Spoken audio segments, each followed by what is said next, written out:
This is NEGOTIATEx TV. Hello and welcome to the NEGOTIATEx Podcast. I am your co-host, co-founder Nolan Martin, and with me, as always, co-host, co-founder Aram Donigian. Aram, how are you doing, sir? I'm great, Nolan. I'm doing really well. And how's your day off too? It is going well, and I can't wait to introduce this guest, or have you introduce our guest today. Excited for the conversation. Good. Well, let me get him introduced then. Folks, today we're joined by Andrew DuBrin. He's a professor emeritus of management in the College of Business at the Rochester Institute of Technology, where he has taught courses and conducts research in management, organizational behavior, leadership, and influence processes. He has served the college as chairman of the management department as well. He received his PhD in industrial psychology from Michigan State University. His business experience is in human resource management, and he consults with organizations and with individuals. His specialties include leadership and political behavior in organizations. Professor DuBrin is an established author of textbooks, scholarly books, and trade titles. He has also written for professional journals and magazines. He has written textbooks on negotiation and conflict resolution, leadership, the principles of management, political behavior in organizations, applied psychology, and human relations. His scholarly books include the subjects of crisis leadership, impression management, narcissism, and the proactive personality. His trade titles cover many current issues, including coaching and mentoring, team play, office politics, coping with adversity, and humility for leaders. Andrew, thank you so much for taking the time to be with us today. Pleasure to be here. This is my first podcast. I've done videocast, telecast, radiocast, but never a podcast. So I want to be modern today. Well, hey, we're honored to be your first, and we're really excited to have you on. Thank you. Absolutely. So, Andrew, I was hoping you could share some insights into your journey and the experiences that led you become both a business consultant and professor, to maybe include how your background in industrial psychology influenced your approach to the work you do. Wonderful question. I was 19 years old, taking a course in Introduction to Psychology with a book that sold about 2 million copies.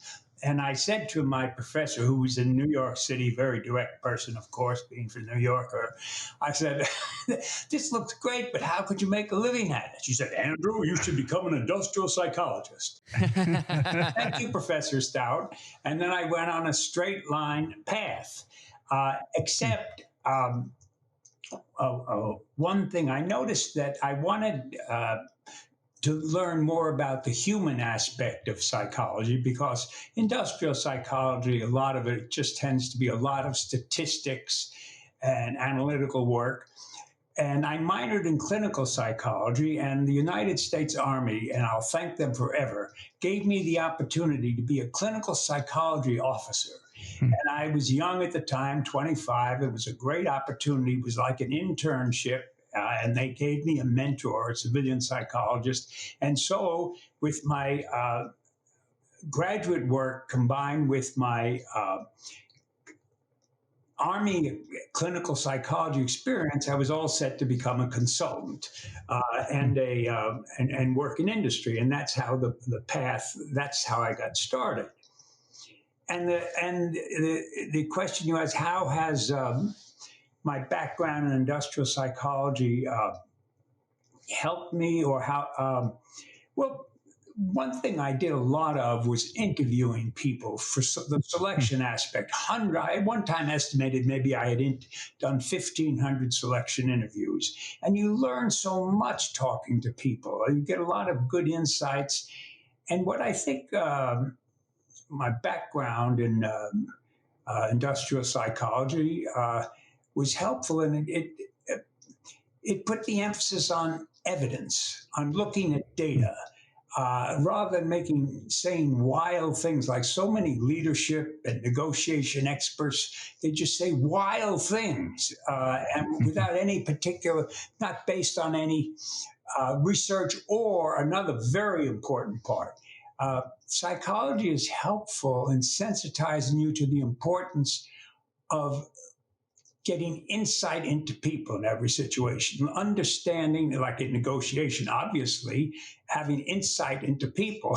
is very helpful. Right. And some people, some of the so-called experts, they don't really have much insight into people. But in any situation, you have to look beyond the data. The combination of looking for evidence combined with insight into human behavior, it's very helpful. You know, you just said that it sparked something from experience that I had. So when I was actually getting into special operations, I had to go through a bunch of psychology tests and everything like that. And at the end of kind of the selection process, I had to sit down with the psychologist, and he had said, you know, your test scores kind of show that you're a little crazy. And I was thinking like, uh-oh. And he's like, but to be honest, you have to be crazy to jump out of airplanes and do everything that you're doing. So I think you're going to be okay. So it was interesting. You said how all the detail and everything like that, it definitely plays a piece, especially in your selection stuff in the Army. So that's pretty cool. And doing all these interviews gave me a base of knowledge that was very helpful for writing, because when I was young, I was naive. I thought you had to know something about the field to be an author. That if you were going to write a book about law, you should have worked as a lawyer. If you're going to write a book about business strategy management, you should have had some experience. So I wanted the experience working as a consultant full time. Very cool. Yeah, we often talk. I love this focus on people. I'm going to gather that you have an interest in maybe even like people. Yeah, sometimes, yeah. But we often talk about this relationship between studying something and then actually practicing that something. And the last piece is the ability to reflect then on those other things. So you got to study, you need to practice, you got to get that experience. But and then there's also this piece around reflection if you're going to grow in whatever field you're in. Right. It's so important to if I have a niche, it's looking for useful information that's based on research and insight into people. And the nicest compliment I've ever received was from an ex-student of mine who had taken a course in leadership of mine. And I met him a couple of years later, and he said to me, you know, what I liked about your course, you gave me confidence in becoming a leader. That was the best compliment I ever received. Absolutely. That's a great compliment. It was actually useful to this nice young man. Yeah. Yeah. Isn't that nice? And building that confidence. You know, Andrew, you've had a foot in both corporate America as well as academia. You know, from where you sit, what do both get right? What do they get wrong when it comes to topics such as organizational behavior, leadership, influence? And what do you think they can learn from each other? I think that what academic institutions offer is that they attempt to research topics and think critically about topics, maybe sometimes being too critical, too negative. But that approach is very positive. The idea to research things, look for evidence before jumping to conclusions, question common sense.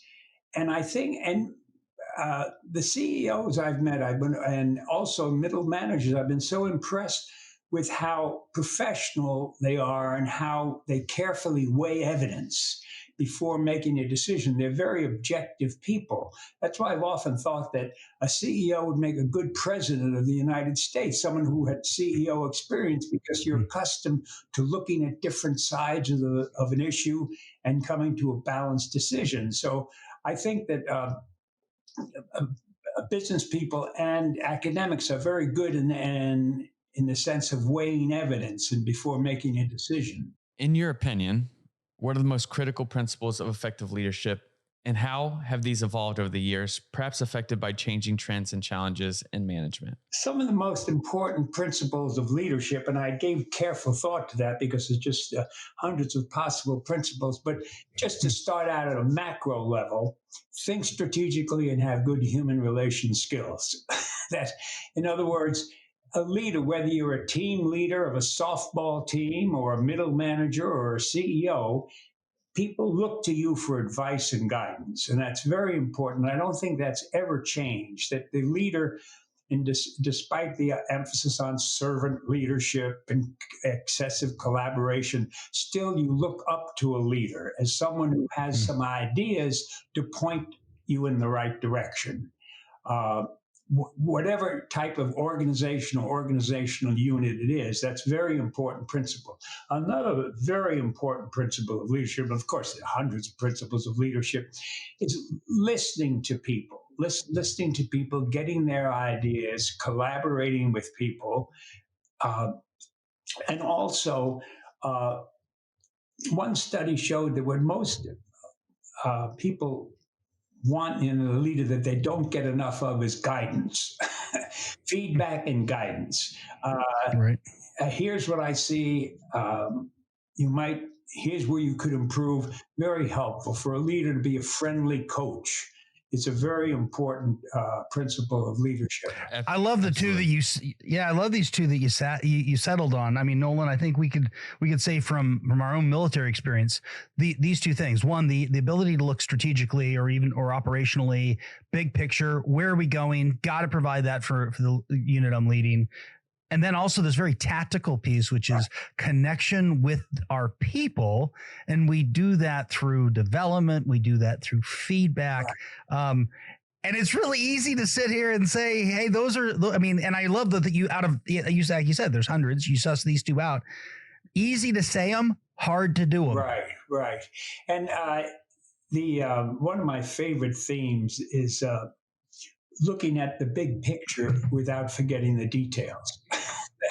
That it's so important. The leader who wants to speak in such abstract terms. I'll give you an example. Microsoft is one of the most successful organizations of all time, and the CEO always talks about the empathy he has, yet he seems to ignore the fact that thousands of people have terrible problems with Microsoft software. And they never mention that. They should get down to the details. I've heard people say, you wouldn't have these problems if you switched to Apple. But I can't. At this stage of my life, I can't switch.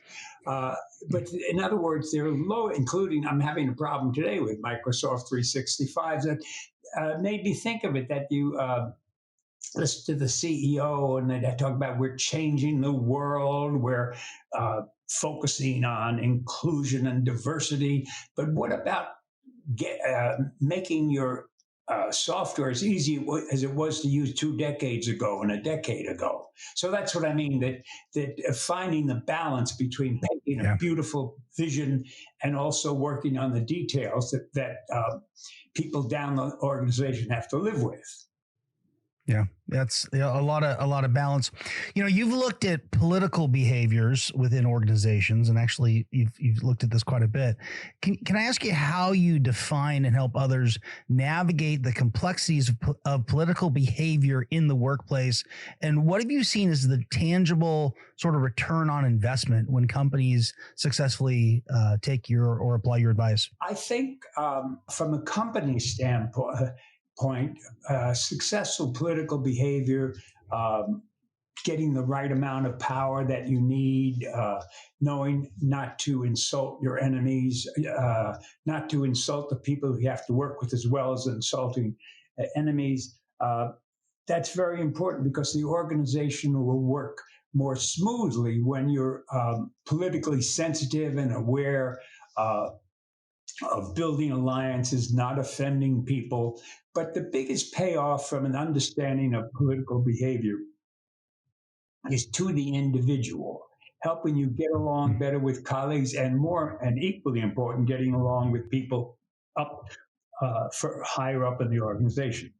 Time for an anecdote. One of my financial advisors is a former student of mine. He works at Citizens Financial. His name is Brian Hayner. And he became there's so many of my ex-students out there having a nice career. And when I met Brian, he said, I want to thank you for one thing. I said, what's that? He said, you taught us how to be successful. And I think he might have taken a seminar on political behavior in organizations, and the idea that some tips for getting along well with people, how to get some power toward you in an ethical and positive way. So I think that's what he was responding to, that my focus is actually the political behavior in organizations is kind of like that was the biggest success in my career, that and leadership. And that's the way this financial wealth manager, as they call them these days, interpreted the information as an approach to being ideas for being successful. What a compliment, though. I mean, to see our students become more successful than we've been. Right. I think that's what every teacher hopes for. As you talked about kind of these political behaviors, and again, balance is everything, as we were talking about on a previous answer. It's kind of brought to mind an expression that Roger Fisher used to use, which is, can we learn to disagree without necessarily being disagreeable? So we may have different thoughts about where we're going. That doesn't mean we have to insult or become enemies. There's still power in aligning around key thoughts. As you work with organizations, what strategies have you found most effective in fostering collaboration and cohesion among team members, especially in diverse and dynamic work environments? I think in fostering teamwork, you say, and collaboration, I think a starting point is to have a goal that people agree on. That's a key point, to have a goal that people agree on, and to foster collaboration. It's very helpful to have a consensus leadership style where you collect opinions and you make the decision. It's very helpful to get input from a lot of people. And I think in terms of a diverse environment, the most successful technique is to make people feel welcome and included. And I think as I look back historically, the military was really the starting point in being inclusive. If you can go way, way, way back, and there were always African Americans in the military, and then also in the federal government. But the idea, rather than some kind of a program or demanding that people be inclusive, a welcoming attitude helps all the team members work together. Yeah, absolutely. This goal that people have to align on, I think some teams find that difficult sometimes to achieve. Do you have approaches you take when it comes to creating group goals? I mean, it feels different than if I sit down and I'm writing goals for myself. When I sit down and try to draft these for a cohesive kind of unit of people, are there certain approaches that you find to be more efficient when it comes to time and really getting to the essence of what we're aiming for? Maybe a good idea would be a group discussion, virtual or in person. Say, here's our general purpose is to, suppose you're in a financial unit. I remember a financial manager telling me that he was working at Xerox at the time. He said, my job is to save the company $2 million a year. So he would work with the team. This is what we have to do, but you could have a group discussion. Here's where I think we're headed. What do you think? And try to discuss the goal, the purpose, the mission, and then come to some kind of agreement, a reasonable agreement as to where the team is headed. What does the team want to accomplish? Because sometimes the team's mission isn't so clear cut. I mean, if you're in an automobile factory and you know how many units you want to produce in a month, that's easier to agree on. But sometimes a staff group might not be so sure of what it's trying to accomplish. Like many people will say, I don't know what the human resource department does. So that's an unfortunate rap, but it's good to agree on what are we trying to do for the organization? How are we trying to help people? You know, you mentioned human resource management just now. I spent time about 18 months as a human resource officer for an airborne battalion when I was in the Army. I got to teach human resource management at West Point as well, and I still dabble. And certainly it's a dabble compared to your expertise. Given your experience in the research, when it comes to the wide range from hiring to developing to building out, rewarding, giving feedback, all the activities that we could put into human resource management practices. What do the best companies get right when it comes to human resource management practices that help them create strong culture? I think a good starting point is to have agreeable coworkers, pleasant coworkers. That really helps an organization when people. One of the reasons people enjoy work is it satisfies their social needs. A lot of people enjoy going to, or at least they did before the era of remote work. Or even with remote work, you can enjoy a little bit, liking to work with the guys and the gals in the office. So if you have a culture where there are a lot of pleasant people, if you have an organization where there are a lot of pleasant people, it helps build a strong culture. Also, too, it's still, you have to look at the financial aspects, equitable pay, equitable benefits. People are very important, very insistent or attracted to equitable benefits, such as the big one is flexible working conditions. Well, the company has to decide, what can we do? Maybe you can work home one day a week, or you can have time off for parental leave without a formal policy. You need the afternoon off to take care of your sick parent. You can do that. So some kind of flexibility with work. But again, I think people admire a strong organization that sets limits. Many people don't want to see other people goofing off and taking advantage of the system. So having flexibility, but still being firm.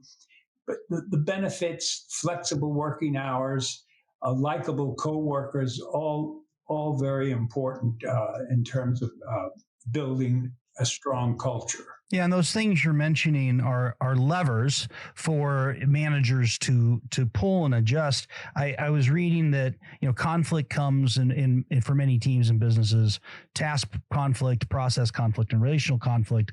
The biggest one in the workplace is relational conflict, which I find interesting. And to your point, as I pull these and adjust these levers of human resource management practices and policies, I can actually affect the way that people within my organization work with each other. I just think that's a real interesting concept. And Andrew, we just talked about, strong cultures, great teams. Want to kind of flip that one on its head. So I know there's been a lot written these days about toxic leadership. How do qualities such as narcissism among leaders affect an organization's ability to maximize employee productivity? And how do you advise both recognizing and dealing with destructive behaviors, regardless of whether it's a senior leader, mid-level manager, or just a junior team member? I think it's very important to have a gentle confrontation. What I call gentle confrontation is a key principle of resolving conflict. For people to speak to the, say it's the manager or the leader who's toxic, and say, here, you're doing a lot of wonderful things for the organization, but here are some things that are making me and some of my colleagues uncomfortable. And discussing that, or the human resource manager or the person's boss, or a couple of one approach takes a little bit of courage to do this. A few people meet with the leader, a few coworkers meet with the leader, direct reports, and discuss, here's what's going on. It's making us a little bit uncomfortable. We respect your leadership, but it makes us uncomfortable when we're in a meeting and you scream at us or when you insult us. Like the other day, you said, you're the most stupid engineer I've ever met. And that made me feel uncomfortable. So confronting the person, and there are some leading political candidates who just insult other people, vicious insults, and that doesn't build alliances. No, it doesn't. I won't ask who you're talking about. We can probably all reach those conclusions on our own. I love the expression gentle confrontation. We know this is a difficult conversation to have. Do you think is narcissism, toxic leadership, is it more prevalent in organizations today than it was, say, 30 years ago? Or we just willing to engage and talk about it more and shed light on it. It was always there. There just wasn't a way to discuss it in the past. Probably a combination, but many people have commented that the younger generation, it's been well documented, is much more narcissistic than previous generations. So they get into managerial positions. In fact, hey, watch it. I did a great study, and she found out, she took the narcissism test scores from 15 years ago, compared them with the present, and they were significantly different, significantly higher. So you get more narcissistic people who always think of themselves. And my daughter is a project manager in a great information technology company, GSI, and she's pointed out that some of the younger people, they just don't care about other people. They just want to come to work and sometimes do nothing. So that's maybe who knows, 10%. It's exaggerated, but I think narcissism is on the rise. And so there are more narcissistic leaders. But on the other hand, I do point out about positive narcissists. If you combine narcissism with a little humility, it works. You can be effective as a leader. So in some level of confidence, right? Leadership is a lonely activity. So at some point, I need to be able to be confident in the direction we're going, and with some humility. I think when you were saying just as pure narcissism, solely thinking of myself, runs contrary to those two previous leadership nuggets that you shared in terms of providing strategic vision and direction for the organization. That's about us, not me, hopefully. And then the good human relations skills. Obviously, that's about you and not about me. And someone did a study, interesting. They again, given narcissism tests, they found the most narcissistic CEOs had lower return on investments than their counterparts. I believe it. I interrupt you in a narcissistic way. Not at all. Well, this is fun. We're talking, this feels like a survey course in leadership and influence. We're going to keep kind of hitting some different topics just because you have such a kind of a wide breadth of background, Andrew. You've done work with crisis leadership. How do you approach the concept of crisis leadership? And what insights can you offer on how one might effectively lead through especially trying or challenging situations? Crisis leadership has become an essential component of leadership in the modern world, and it begins with being a directive leader, saying, "Okay, we're in a mess now. Here's what we're going to do." But later on, collaborating with people in terms of implementation of some of your ideas. But at the same time, you have to take into account the human element, showing compassion. Like, for example, one crisis might be a lot of organizations are laying off people now, and to get together and here's our plan to deal with a more limited workforce. Here's what we're going to do. We've had to lay off 1/3 of our department, and here's how we're going to deal with this crisis. But understanding the emotions that a lot of people will be disturbed and worried during a crisis. But the showing compassion, providing direction, getting input from other people, and also a very important principle is to have frequent communications, status updates of here's what's happening, here's what we're going to do next. I remember early in my career, I was doing some consulting in the aerospace division of a company. And I met with the CEO at the time, and I said, "Well, how are you dealing with this? I mean, you don't have contracts. What are you going to do?" He said, "Well, that's our only problem. We've got great operations. We've got great people. The only thing we don't have is business." So he was trying to put things in proper perspective. Okay, if we get some contracts, we'll be okay, that we can deal with the contract. So that was a good way of looking at the crisis. Yes, it's a crisis, but he framed it in a very positive way. Yeah, that framing piece is so important, right? Hey everyone, Nolan here. I have to jump in and end today's podcast for part A of the show. Be sure to rate, review, and subscribe to NEGOTIATEx Podcast if you haven't already. And also join us next week for part B of this awesome interview. Hey, thanks for checking out this video on NEGOTIATEx TV. If you found any value at all, please hit the subscribe button, hit the notification icon if you want to be notified of future videos. And then we also have a couple videos over here that you might be interested in checking out.